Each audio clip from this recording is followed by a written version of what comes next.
Every time we think it can't get worse, it does.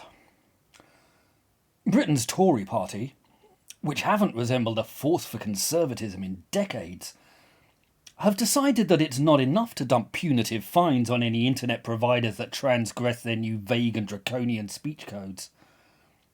So they're going to send them to prison for 2 years as well, jailing them for any content considered harmful. That in itself is a nebulous term, entirely subject to the whims of whoever's policing it, and that task will naturally fall to the sort of people least suited to it. Exactly the kind of thin-skinned, reactionary, knee-jerk bureaucrats unfamiliar with the concepts of proportion, imagination, or critical thinking. The kind of joyless, curtain-twitching busybodies who've been making life increasingly unbearable for several decades now.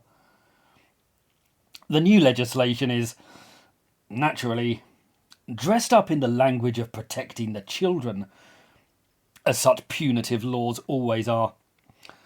But of course, spooked by the prospect of incarceration, the internet providers will decide that the best method of shielding children from harmful content will be to shield everyone from it. So legislation meant to protect children damages adults, society, and liberty instead. As for what actually constitutes harm, we can expect our bureaucratic guardians to speedily decide that children are harmed by any material that questions the dominant narrative on climate change or on face masks. That they're harmed by any mild support for UKIP, Donald Trump, or the Tories. That they're harmed by the sort of edgy jokes that have just seen the demented mob turn on Jeremy Clarkson, because they have no understanding of humour, irony, nuance, or proportion. And these people will need to continually justify their jobs. So those parameters will keep widening exponentially until anything even remotely offensive to the sort of robotic, judgmental, straight-laced harridans who've hectored us for years is gone. Our society continues to plunge headlong towards an ever more closed-off, humourless and judgmental world. One where open debate, civil discourse, banter and liberty are utterly extinguished. This is a terrifying disaster. Most people are aghast about it. But if the derangement of the COVID years showed us anything, it's that most people will go along with the most restrictive, pointless, and demented of policies without question, falling into line with bovine compliance and not a whimper of complaint, all while spitting fury at the handful who remain capable of critical thought and of expressing even the mildest of disquiet. The terms Orwellian and Kafkaesque are overused, but by God they're appropriate. The few among us who remain immune to the rising tide of madness are growing increasingly alarmed. It feels like being in the Stepford Wives. Our hackles rising as more and more of our peers are transformed into glassy-eyed automatons who intone the latest madness. I recently suggested that it's probably a bad idea to let 5 or 6 internet billionaires control the narrative, to give them the power to decide what everyone else can hear, or say, or think. And one of my oldest and dearest friends immediately screamed abuse in my face. Yet the people who've fallen for this malady have no doubts at all that we're the ones who've gone mad. In Britain, this new agenda has been pushed by the terrible case of Molly Russell. Molly was a bright, beautiful girl, but she tragically committed suicide after plunging into depression. It later transpired that she had accessed reams of articles on suicide and self-harm, and that's not great. But it wasn't those sites that killed her.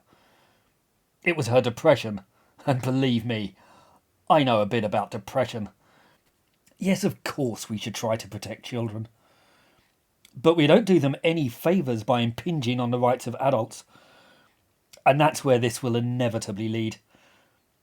We've seen this all before. It's just the latest in a long line of moral panics. In the 1950s, Frederick Wortham blamed juvenile delinquency on comics. So the entire art form was neutered, with many of the most experimental titles banned outright. Of course, juvenile delinquency continued to thrive. In fact, it rose. So the attention turned to cinema, and films like A Clockwork Orange were banned too.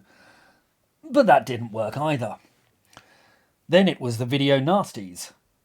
But as those were produced for consumption in the home, they had to be banned for adults as well, as was the case with EC Comics.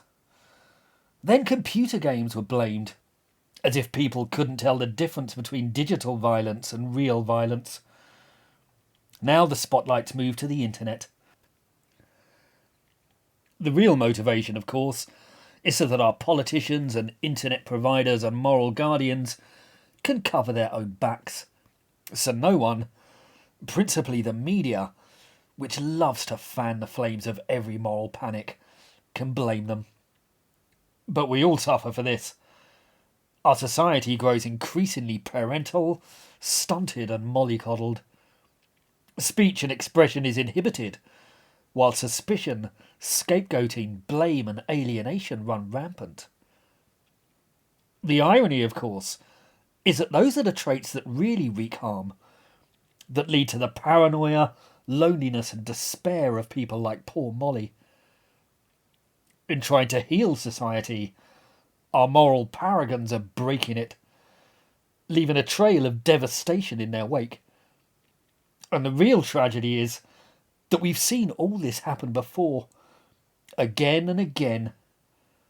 Yet onwards we plunge, deeper into the abyss, having no doubts about where we're headed, and screaming abuse at any who advise caution.